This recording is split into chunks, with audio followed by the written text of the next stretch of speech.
வணக்கம். ஒரு மாபெரும் ஒரு பொதுக்கூட்டம் வந்து பாத்தீங்கன்னா அன்புமணி ராமதாஸ் ஐயா ஆரம்பிச்சு வச்சிருக்கோம்.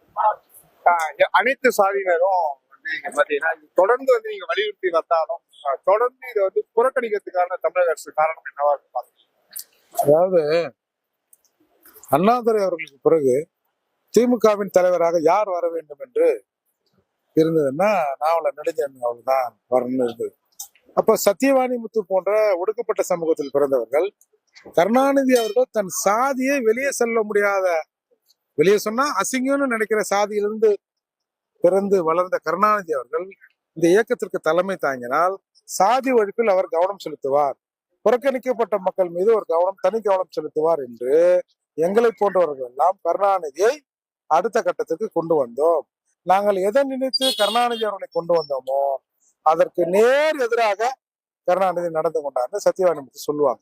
அதுதான் இன்றைக்கு வந்து பொதுவா இந்த மாதிரி சாதிவாரி கணக்கெடுப்புனா இவெல்லாம் என்ன நினைக்கிறான், ஒவ்வொரு சாதியில எத்தனை பேர் இருக்காங்க அதை கணக்கெடுக்கிறதுன்னு சொல்றான். அப்படி இல்லை. மக்கள் தொகை கணக்கெடுப்பில் நாங்கள், அதாவது பட்டியல் சமூக மக்களுக்கான சோசியல் ஸ்டேட்டஸ் வந்து கணக்கிடப்படும். ஆனா மத்த எந்த சாதிக்கும் அது கணக்கிடப்படாது. இப்போ 1931 ஒரு பழைய கணக்கீடை வைத்துக் கொண்டுதான் இன்னைக்கு எல்லாரும் இடஒதுக்கீடு நாம கொடுக்குறோம். ஒரு காலத்தில் வந்து இந்த சாதிவாரி கணக்கெடுப்பு எடுப்பதற்கு நீதிமன்றங்கள் எதிராக இருந்தது.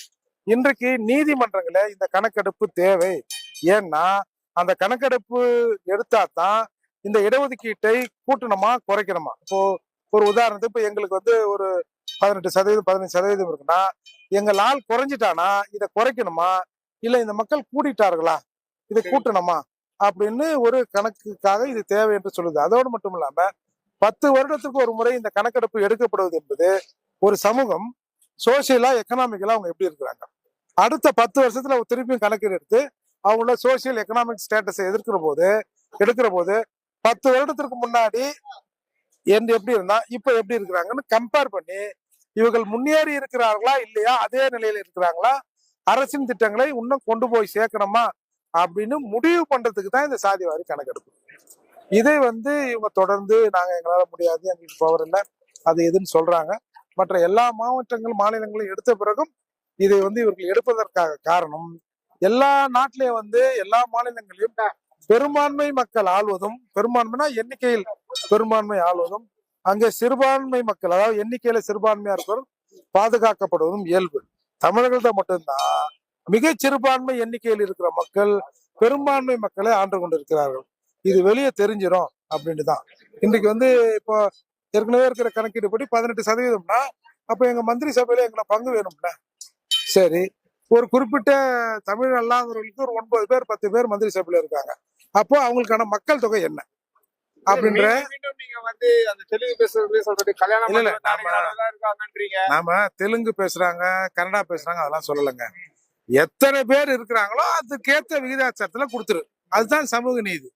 ஒருத்தனுக்கே ஏத்த போய் சாப்பிட்டவனுக்கே திரும்பி சாப்பாடு கொடுப்பியா?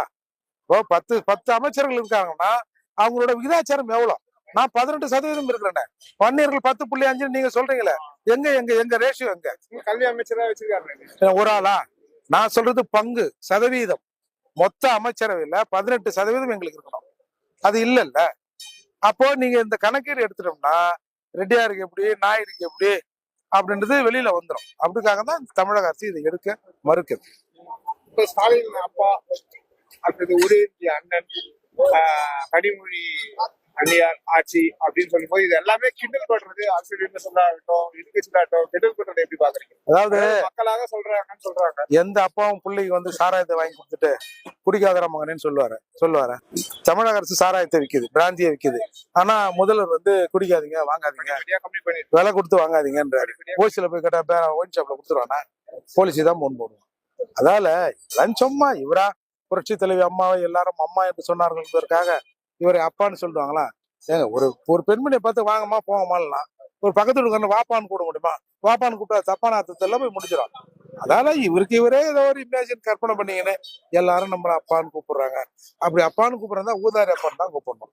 ஒரு குடும்பத்தை சரியாக பார்க்காத ஒரு தந்தையை ஊதாரின்னு சொல்ற மாதிரி ஒரு நாட்டை சரியாக பார்க்காத நம்முடைய முதல்வர் அப்பாவை ஊதாரி அப்பான்னு தான் சொல்லணும். இது தேர்தல் கூட்டணிக்காக அமையும் பாக்குறீங்களா? ஏன்னா அனைத்து இல்ல, சாதியினரும் இருக்காங்க, அனைத்து கட்சியில இருந்துமே வந்திருக்காங்க. தேர்தல் வரும் ஒரு தமிழ் சமுதாயம் வரணும் அப்படின்னு நீங்க ஒரு முன்னெடுப்புல நீங்க வந்து சமீபத்த சீமானனுடைய மேடையிலயும் ஏறீங்க, இப்ப இந்த ஒரு மேடையிலயும் ஏறி இருக்கீங்க. எப்படி பாக்குறீங்க? இல்ல, நீங்க எல்லாமே ஓட்டா பாத்திர முடியாதுங்க. அதாவது சமூக விடுதலை இல்லாத அரசியல் விடுதலை பயன்ன்றதுன்னு அம்பேத்கர் சொல்றாரு.